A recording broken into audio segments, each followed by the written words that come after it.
అందరికి నమస్కారం. మనకి ఛాంపియన్స్ ట్రోఫీ కంటే ముందుగా మనం ఓన్లీ ఒక్క వన్డే సిరీస్ అయితే ఆడబోతున్నాం. సో అది కూడా ఇంగ్లాండ్తో.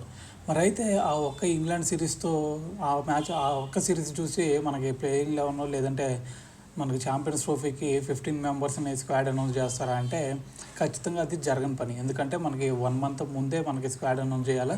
దాంతోపాటు ఇది మనకి ఇంగ్లాండ్ సిరీస్ చూసుకుంటే ఫిబ్రవరి 2nd వీక్ తర్వాత జరగబోతుంది. మరి ఇలాంటి సిచ్యువేషన్లో మరి ప్లేయింగ్ లెవెన్ ఎలా సెలెక్ట్ చేస్తారు అంటే చూడటం కూడా చాలా కష్టం. సో అయితే మరి ప్లేయింగ్ లెవెన్ ఎవరుంటే చాలా బెటర్గా ఉండిద్ది అనే దాని గురించి మనమైతే ఈ వీడియోలో మాట్లాడదాం. అయితే ఫస్ట్ మనకి ప్లేయింగ్ 11 కంటే ప్లేయింగ్ 15లో చూసుకున్నట్టయితే ఫస్ట్ మనకి కొంతమంది కీ ప్లేయర్స్ ఉన్నారు. సో వాళ్ళు ఖచ్చితంగా ఇండియా టీంలో ఉండాల్సిందే. సో వాళ్ళు ఎవరో కాదు, ఫస్ట్ మనకి రోహిత్ శర్మ ఖచ్చితంగా ఉండాల్సిందే, దాని తర్వాత విరాట్ కోహ్లీ, వీళ్ళిద్దరు ఖచ్చితంగా ఉండాల్సిందే. సో దాని తర్వాత మనకి ఇంకా కీ ప్లేయర్స్ ఎవరైనా ఉన్నారంటే హార్దిక్ పాండ్యా, జస్ప్రీత్ బుమ్రా. సో వీళ్ళు నలుగురు ఖచ్చితంగా మనకి టీంలో ఉండాల్సిందే. సో దాని తర్వాత చూసుకున్నట్టయితే స్పిన్నర్స్లో ఖచ్చితంగా కుల్దీప్ యాదవ్ ఉండాలి. మరి ఇక్కడ 5 అయిపోయారు. సరే, మిగతా 10 మంది ఎవరు అనే దాని గురించి మనం మాట్లాడదాం. అయితే ఫస్ట్ మనకి టాప్ ఆర్డర్ నుంచి చూసుకున్నట్టయితే ఫస్ట్లో రోహిత్ శర్మ ఉంటాడు. దాని తర్వాత రోహిత్ శర్మ ఏదన్నా ఇంజూరీ అయితే తప్ప, బయటికి వెళ్తే తప్ప, సో రోహిత్ శర్మ ప్లేస్ అనేది పర్మనెంట్. ఎందుకంటే మనకి T20 వరల్డ్ కప్ గెలిపించాడు. దాని తర్వాత తన స్టాట్స్, తన రికార్డ్స్ ఎలా ఉండే అనేది మనందరూ తెలుసు. సో కాబట్టి రోహిత్ శర్మ ఖచ్చితంగా ఉండాల్సిందే. సో దాని తర్వాత మరి ఓపెనింగ్గా చేయడానికి మనకి శుభ్మన్ గిల్ వస్తాడు. ఎందుకంటే 50+ అబోవ్ యావరేజ్ ఉంది. దాని తర్వాత 100 పైన స్ట్రైక్ రేటు ఉన్న బ్యాట్స్మెన్ ఎవరు ఉన్నారంటే శుభ్మన్ గిల్. సో మరి ఇలాంటి శుభ్మన్ గిల్ ఇంత మంచి స్టాట్స్ పెట్టుకుని ఓడిఎస్లో ఖచ్చితంగా మరి పక్కనైతే పెట్టారు, ఖచ్చితంగా టీంలో తీసుకోవాల్సిందే. సో కాబట్టి ఓపెనింగ్ పేర్స్ అయితే వీళ్ళిద్దరు ఉంటారు. దాని తర్వాత విరాట్ కోహ్లీ మనందరూ తెలిసిందే. సో ఎన్నో రికార్డ్స్ మరి మనోడు చేతిలో ఉన్నాయి కాబట్టి ఖచ్చితంగా వీళ్ళిద్దరు legends. Of course Rohit Sharma అలాగే విరాట్ కోహ్లీ, మరి వీళ్ళిద్దరు ఖచ్చితంగా టీంలో ఉండాల్సిందే. మరి దాని తర్వాత నెంబర్ 4 పొజిషన్లో వచ్చేసరికి మనకి శ్రేయస్ అయ్యర్ ఖచ్చితంగా ఉండాలి. ఎందుకంటే శ్రేయస్ అయ్యర్కి ఓడే ఫార్మాట్లో చూసుకుంటే 47 స్ట్రైక్ యావరేజ్ ఉంది. దాని తర్వాత 101 స్ట్రైక్ రేట్ కూడా ఉంది. మరి ఇలాంటి ప్లేయర్ని పక్కన పెడతారు అని అయితే నేను అనుకోను. సో అయితే టాప్ 4 ప్లేయర్స్ వీళ్ళు, బ్యాటింగ్లో అయితే టాప్ 4 ప్లేయర్స్ వీళ్ళు ఉంటారు. మరి దాని తర్వాత మరి మనకి ఇంకొక ప్లేస్ ఏంటి అంటే మనకి వికెట్ కీపర్ ప్లేస్. సో అదే 5th place. So wicket keepers కింద వచ్చేసరికి ఒక 2 ప్లేయర్స్ అయితే టఫ్ ఫైట్గా ఉన్నారు. సో వాళ్ళు ఎవరో కాదు, మనకి రిషబ్ పంత్, దాని తర్వాత KL రాహుల్. సో వీళ్ళిద్దరిని కూడా తీసుకోవాల్సిందే. మరి వీళ్ళిద్దరికి బ్యాకప్గా ఎవరు ఉన్నారా అంటే మనకి సంజు శాంసన్ KL రాహుల్కి ఉన్నాడు. దాని తర్వాత ఇషాన్ కిషన్ రిషబ్ పంత్కి బ్యాక్గా ఉన్నాడు. మరి వీళ్ళిద్దరిని తీసుకుంటారా అంటే వాళ్ళిద్దరు ఇప్పుడల్లా టీంలోకి వచ్చే ఛాన్స్ అయితే కనిపించట్లేదు.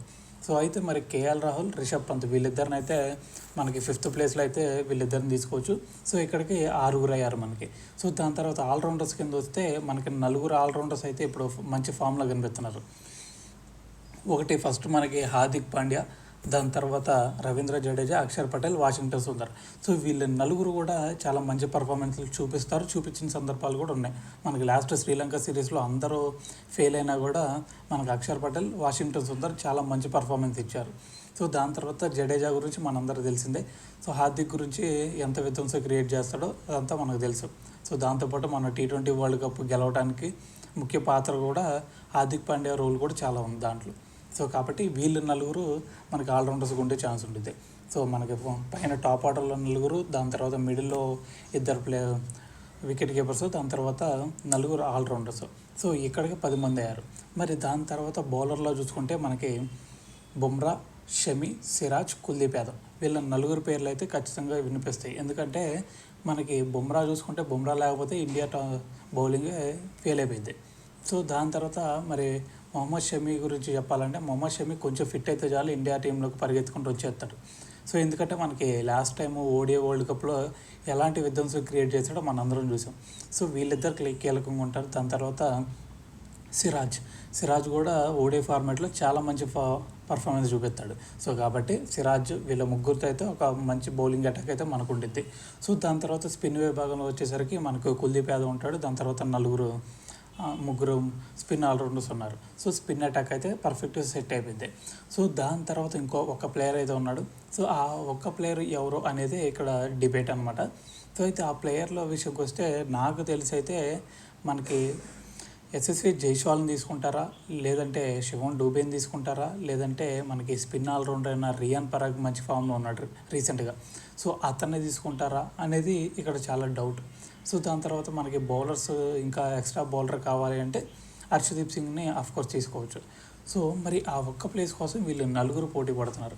మరి నా చాయిస్ ఏంటంటే ఖచ్చితంగా ఇక్కడ మనకి శివన్ డూబేని తీసుకుంటే చాలా వరకు బెనిఫిట్గా ఉండిద్ది అనేది నేను అనుకుంటున్నాను. ఎందుకంటే శివన్ డూబే ఒక బౌలింగ్ వేయగలుగుతాడు, దాంతోపాటు స్పిన్నర్స్ని మంచిగా అటాక్ చేయగలుగుతాడు.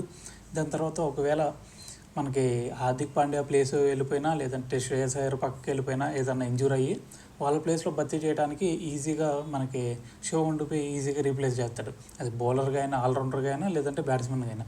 సో కాబట్టి నేను అనుకున్న ప్లేయింగ్ 15 అయితే ఇది. సో మీరు ఇంకా దీంట్లో ఏమైనా చేంజెస్ చేస్తే బాగుండిద్దా, లేదంటే మీరు అనుకుంటున్న ప్లేయింగ్ 15 మెంబర్స్ ఎవరుంటే బాగుండిద్ది అనేది మీరు ఏమనుకుంటున్నారు అనేది కామెంట్ చేయండి.